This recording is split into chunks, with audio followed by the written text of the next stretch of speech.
let's talk Hospitaller Knights. The Hospitaller Knight is a heavy melee infantry unit available to Knights Templar in Feudal Age. It's pretty unique in that it can heal basically the same way a priest can already in Feudal Age, while also fighting very similar to a man-at-arms. They do cost 50 food and a whopping 60 gold though. If you're trying to get a handle of them, the easiest point of comparison is the early man-at-arms. Here's an English version of the early man-at-arms. The stats are quite similar. We can see that the Hospitaller Knight has significantly more HP, however does lack 1 melee armor and actually 2 ranged armor, which is quite significant. The damage is the same and the attack speed too. Movement speed is only marginally different. This holds true in the higher ages of Castle Imperial, where the Hospitaller Knight has more HP but less armor. Both of these units can still have their stats increased with the elite army tactics. The Hospitaller Knight counts as a religious unit though, so every upgrade in the monastery does actually affect them, which means there are 3 more upgrades that we can get there. First is Herbal Medicine, which increases the healing rate. That's a Castle Age upgrade. And then there's 2 more for Imperial Age, the Piety as well as Fanaticism. One increases the HP up to a whopping 270, and the other gives bonus damage at low HP. So potentially the stats can actually go way up towards the late game. Despite being religious units, the Hospitaller Knights, however, cannot pick up relics or capture sacred sites. You still need priests for that. Alright, now we're going to test the Hospitaller Knight against the other units of the game. And we're starting out, as we did last time, with the Spearmen. I'm just going to summarize this one together with the next duel we're about to see, which is against the Horsemen. That if we treat the Hospitaller Knights as man-at-arms, you can predict that they're going to win these duels fairly easily, which is not surprising given that both the Spearmen and the Horsemen, as far as combat goes, really depend on their bonus damage in a lot of ways. Spearmen damage, I think, almost triples if they attack cavalry units, and the same goes for ranged units with Horsemen. And of course, Hospitaller Knights are not ranged or cavalry units. At the same time, they kind of do better than men-at-arms also, because as we've just seen, after the combat ends, the Hospitaller Knights do heal themselves, which is an effect that we're gonna have to discuss later. The healing actually makes this unit surprisingly complex, both in terms of judging its value as well as microing it, because at any given time you can choose to either heal with a Hospitaller Knight or choose to attack. I'm going to give general guidelines for that in the later part of the video. It's easily complicated enough that it needs its own section, really. But since we're talking about healing, as we look at this matchup against the Ghaziraider, one thing I do want to mention here is that healing kinda counters healing. What I mean by that is that your advantage of healing wounded units kinda can be undone pretty easily by an opponent who can do the same. In the matchup versus Dilly, this amounts to both of you being okay with taking a break from fighting and healing back up. In most other matchups, you are the only player who takes an advantage from that, and you actually want to seek out those breaks from fighting. That used to be a uniquely Dilly strategy, but it's not anymore. The Hospitaller Knight actually does fairly well against this Ghaziraider, considering that Ghaziraiders do deal bonus damage to heavy units. And I also think this is a very important matchup, because most of the fighting will be happening in Feudal Age. I also included this clip of an elephant being absolutely destroyed by the healing of the Hospitaller Knights. That's not really fair, right? I just needed to talk about healing some more. Crossbows are designed to counter heavy units, and they do deal actually quite a lot of damage. The Hospitaller Knights not only destroy these crossbows, they actually do a little bit better than men-at-arms even, simply because the difference in armor is kind of irrelevant because the damage from the crossbows is so high, and the difference in HP actually still kind of matters there. In practice, the crossbow, of course, still counters the Hospitaller Knight because you would normally have a kind of buffer by Spearmen or something. Another unit I wanted to test here is the French crossbow. I'm not going to try to pronounce that. And the thing in particular that I wanted to test here is the melee armor upgrade that they have. I always knew that it was a strong upgrade, but I never visualized for myself just how big the difference is really. And I think this comparison makes it quite clear. In theory, knights should counter men-at-arms, and as a result should counter the knights hospitallers as well. And I think that's what we're seeing here, really. Another thing that I wanted to highlight here is that the French knight is great at finishing off wounded units that are trying to get away, which makes them even better against hospital knights. Also keep in mind that French knights can heal out of combat and therefore are a little bit better in skirmishes than most other units. The next matchup is against Keshiks. I was expecting that to go similar to the one we saw against the French Knights, but surprisingly, the Hospitaller Knights actually win quite confidently here, which did surprise me, but you know. And since the Hospitaller Knights are actually considered to be good against tower rushes, maybe they're actually a pretty good pick against Mongol. Then the other thing that I kind of found funny and surprised me a little bit is I tried for fun to put the Knights Hospitallers up against these Mangudai, expecting basically the exact thing you're looking right now. In theory, the Mangudai should never take any damage from the Knights Hospitallers. The thing that I wanted to try out though is how well does the healing actually do? And surprisingly, the DPS by the Mangudai is actually low enough that even a single Hospitaller Knight can undo the damage of 2 Mangudai. And that would mean that the Mangudai are still actually quite a lot more expensive than these 2 Knights Hospitallers. What is more relevant to a practical game though is if you mix in some archers. Archers are kind of the go-to defense against Mangudai, and if you have some Knights Hospitallers on hold position just near them, you can actually undo a ton of the damage that the Mangudai do, which actually makes their harass a lot less effective, which is something I actually have yet to try out in real game though, but I really want to. Mali's units are extremely unique, pretty much all of them. At the same time, I think all of these matchups are pretty predictable. Up top we're seeing Mustofadi warrior, which is basically melee crossbow, wins pretty confidently against the Hospitaller Knight. At the bottom, the Hospitaller Knights beat the Javelin throwers, as you would expect. Up next we're putting a warrior scout against the Knights Hospitaller, and surprisingly the warrior scout actually completely destroys the Hospitaller Knight. Just kidding, it dies right away. They're not really designed to tank heavy melee infantry. The matchup against the Sofa is actually far more interesting, I think. In the top half we have a slight resource advantage for the Mali side. At the bottom, the Knights Templar slightly ahead. And in either case, the side that does have the resource advantage actually wins, which I do think is interesting. Overall, Hospitallers seem to do better against Knights than I expected. If you remember the matchup against Keshiks and French Knights, in a lot of cases the extra HP actually seemed to help them a lot, when I would have expected them to be countered by Knights just as hard as Men-at-Arms are.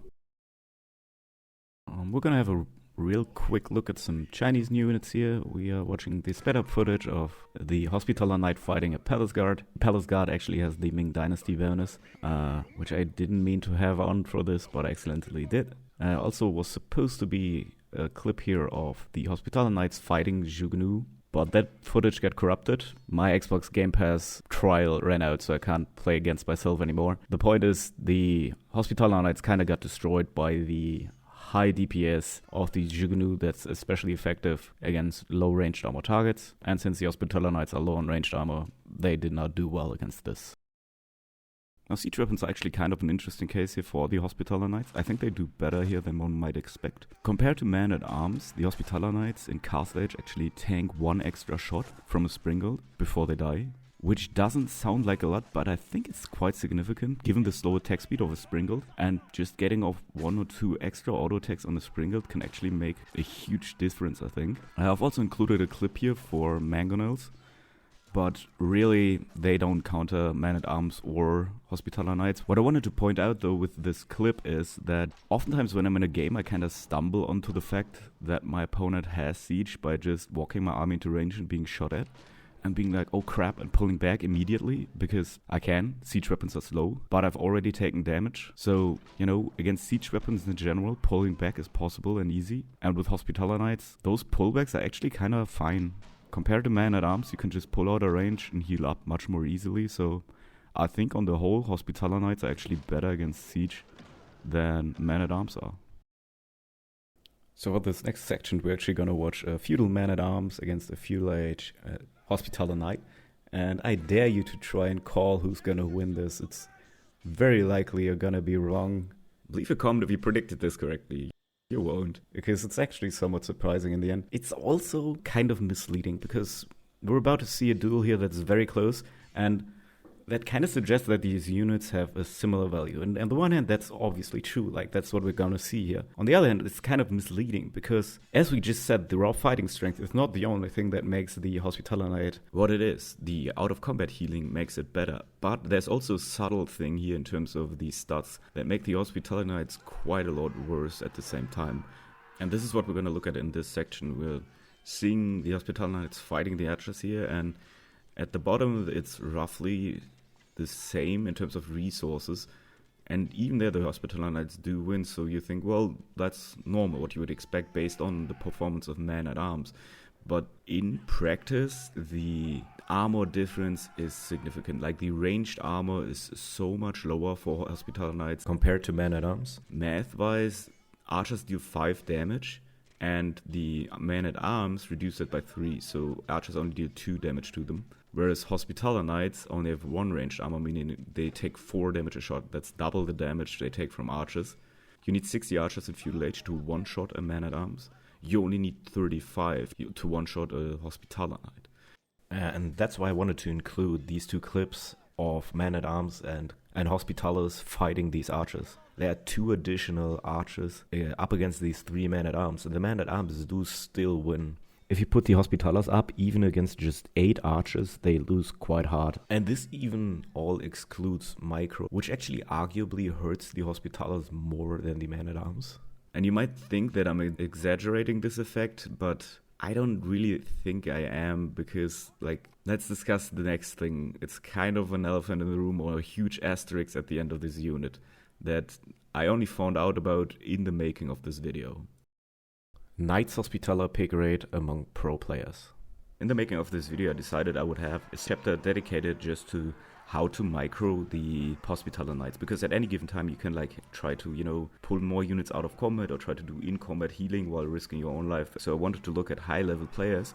How do they use the Hospitaller Knight? Like, what tricks in terms of micro do they have? When do they decide to heal? When do they decide to fight? And for that I went to, AoE4world.com, which is just a website where you can essentially look up Twitch replays of all kinds of players and a lot of pro players too. So if you just click on this, like, watch section here, you can sort for Knights Templar Civ, for example, and then go to, a range of above 1500 points. This is, Conqueror 3 very good players, generally speaking. And then if you search them, you get back a list of just games that were played in the last few hours or days of that Civ. And you can look at how do these players play it, how do Conqueror 3 players, what openings do they have. I think it's a really useful resource, and I wanted to include it here, because I don't think everybody knows about it, but, like, I love this. I'm on here almost daily.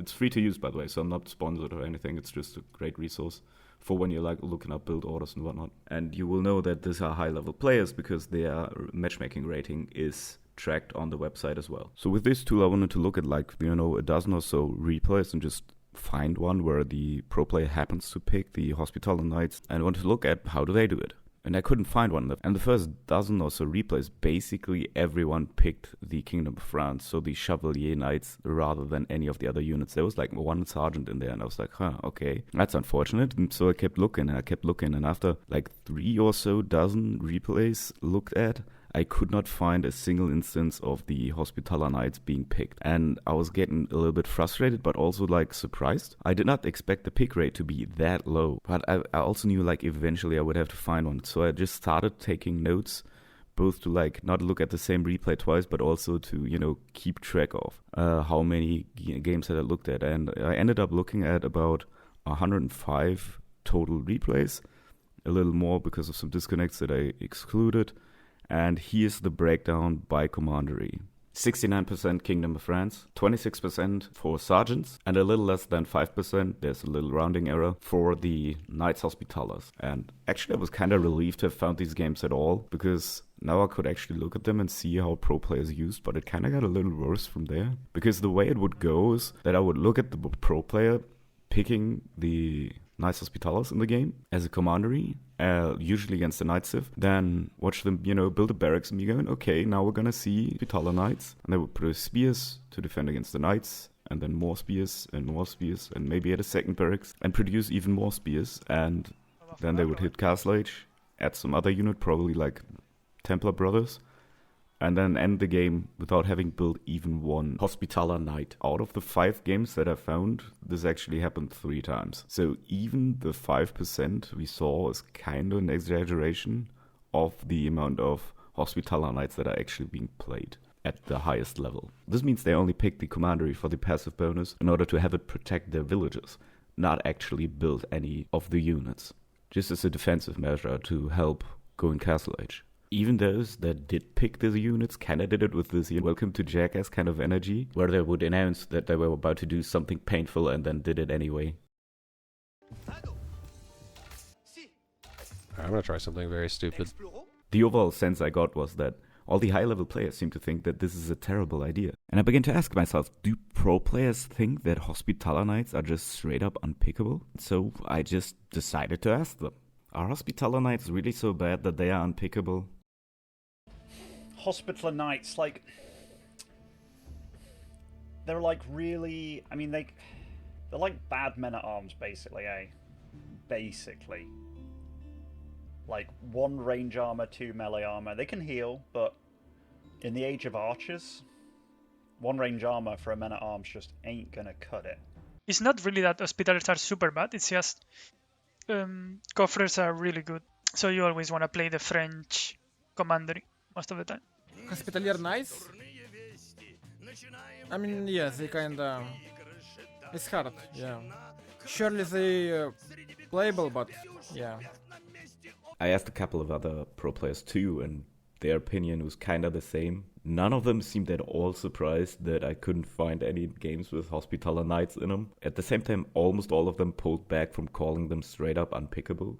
Now, if you remember, we got into this section hoping to answer some questions about how pro players use Knights Hospitallers, how do they micro them, and so forth. And basically all of these questions have been answered with they don't, which is kind of a bummer. It's also the reason why I harped on the archers being better against Hospitaller Knights for so long, because in talking to these high-level players, the thing that kept coming up was how archers are too good against them. But I also kind of felt like that couldn't be it, right? Because I had seen at least one high-level player who would use them, although that had been a while ago. Valdemar is a content creator on YouTube and also a Twitch streamer. He plays AoE 4 at a very high level, and he actually has used them quite frequently and has spoken positively about them. I love this healing. It's so good. Which is why I wanted to try and ask him questions in his chat about it, but I straight up couldn't reach him for the making of this video. At time of recording, he hasn't streamed in 18 days. There's almost 3 weeks, and I think he's just prepping for tournament. But the games that I could find on his account that were still up, he did actually have quite a bit of Hospitaller Knight usage in them. And he did seem very excited about the unit. Overall, he used the Hospitaller Knights in more than half of his games that I could find on his account. And with those games, combined with the 2 I already had, I kind of tried to summarize a bit the playstyle that these high-level players went for when it comes to the Hospitaller Knights. So here are my tips for how to use the Hospitaller Knights. Basically, every player I've seen use the Hospitaller Knights looked for early engagements at the very beginning of the feudal age. Generally speaking, any kind of engagement that happens in small numbers is good because it's easy to retreat units that have lost HP that can be healed. The second good tip is just a good tip in general, but it helps more with Hospitaller Knights, and that's like pulling back wounded units. Generally speaking, you always want to do this. A low HP unit is still very useful. It can still, scout an opponent, can capture sacred sites, or just be pulled back and maybe get a couple of shots off from a distance. It's always good to keep them alive if you can, but it's especially good when it comes to Hospitaller Knights, because they heal like crazy, and not every civ can do that in feudal age. In order to maximize this effect, it also seemed common to simply build the Hospitaller Knights during combat, so that when the reinforcements come, they are fresh, in quotation marks, wounded units that are just coming out of combat that can be healed by the Hospitaller Knights from the reinforcements. A third tip I have is that the Hospitaller Knights were usually used in combination with both spears and yet another unit, so 3 units in total. This could be archers or horsemen as the third unit. This kind of worked well, especially for skirmishes, because horsemen can pull back out of skirmishes relatively easily and therefore can be healed easily. And the same goes for archers with their ranged attacks. On the whole, I saw almost no healing during combat, and I think this is for a very good reason that can be demonstrated quite easily. We saw earlier how a 1v1 against a feudal age man-at-arms is a dead draw. So a 2v2 should be 2, except for a bit of RNG with 2 units, but it's basically still a dead draw. Now, however, what happens if we do this 2v2, but instead of having one of the Knights Hospitals fight like normal, have him heal his buddy? If this 1v1 is won by the Hospitaller Knights, the healing is better than an attack, but if it's lost significantly, then the heal output is lower than the attack. This is a bit of an artificial scenario, but we can sorta use it to gauge the strength of the healing during combat versus the auto-attacking. From this result, we can see that the Knights Hospitallers perform better when they do not heal during combat if given the chance to attack instead. If there's no target in range, of course, it's still much better to heal than to do nothing. If, for example, you have a couple of knights wiggling around in the second row trying to get into the front line to deal actual damage, you can actually just select them and have them heal the actual front line in order to contribute to the fight. It's not that much worse than actually fighting, as we've just seen, but overall it's like extra APM to kind of have them perform a little worse than they would if they were just auto-attacking. Idle knights will prefer trying to auto-attack nearby enemies to healing, so if you want to force them to heal, the easiest thing to do mid-combat can be to just put them on hold position. They won't move anywhere and heal anything within range. Oftentimes this is easier to get at least some healing out of them, because selecting individual allied units can be tricky in the, sort of crowded situation of an actual battle. If you're winning a fight decisively, however, towards the end of it you can focus your entire Hospitaller Knights on healing. That way you might take a little bit longer to end the fight, but if you can outdo all of your opponent's damage, you can actually save more units and start the healing process even sooner. Conclusion. Where does all of this leave us? The Hospitaller Knights are the lowest picked commandery by a mile. Usually pro players are pretty good at, figuring out what has the highest win rate and what has the lowest, given that that is their job. So if you really want to min-max your win rate, you might not want to pick them. At the same time, I think there's this effect on ladder where unusual builds sometimes perform better because the opponent is lacking experience playing against it. So it might actually do well once you're, figuring out how to get the maximum value out of your Hospitaller Knights. Also, there's something to be said, I think, about just being able to heal your army, honestly. Oftentimes I'm in a game just specifically early on where I look at my units and I'm like, damn, if this army that's like half dead was just healed up, I would have gotten so much free value right now. But as most Civ don't have healing in Feudal Age, you're kind of just stuck with the wounded units, whether you like it or not. Even in Castle Age, like the time it takes to build a monk, then have them collect the relics, then have them gather the sacred sites, and then use them to still heal. Usually you're still running around with a half-dead army for most of it. With Hospitaller Knights, that's not at all an issue. In the games I've played with them, I really like that. Just being able to heal those darn wounded units. It's I don't know. It's one of the reasons why I like the King on the English side so much. Healing is nice, even early game. And I think I'm gonna continue to mess around with them, even if it's just for the sake of novelty. But with that, I'll leave it to you. What do you think? Do you think they're unpickable? Or are you actually enjoying the Healbro lifestyle? Whatever it is, I thank you for watching and see you guys around. Bye-bye. So this is kind of awkward, but this is where this video was supposed to end. The day after I finished editing this, Valdemar came online and started a stream, and I got to actually ask him the question that I'd asked the other pros. And here's the answer. Think of Hospitaller Knights, would you still pick them? It's a good question. Yeah, I haven't seen anyone else play them. I don't know if they're slept on, or if it's because they're actually bad. I don't really know. I haven't really explored them much since DLC came out, and the style with the French seems to be the best, simply because you have mobility. So, looking at whether or not you should play Hospitaller Knights or Kingdom of France, I think there are like 1 or 2 matchups where you can probably play Hospitaller Knights, Malians maybe being one of them. But maybe against Malians you want to play 2 Town Center. I'm not really sure. But if you wanted to play Feudal Aggro, maybe Hospitaller Knights is better. A somewhat indecisive answer, but it seems honest. The other thing that I found since is that Valdemar has actually made a guide on Hospitaller Knights. There's a whole build order and everything on his YouTube channel. I've linked it below if you want to look at it. I think it's quite helpful for not just the Hospitaller Knights specifically, but how they fit into a whole game plan. So take a look if you want. I think it's a good channel in general. And now I'm out for real. Bye-bye.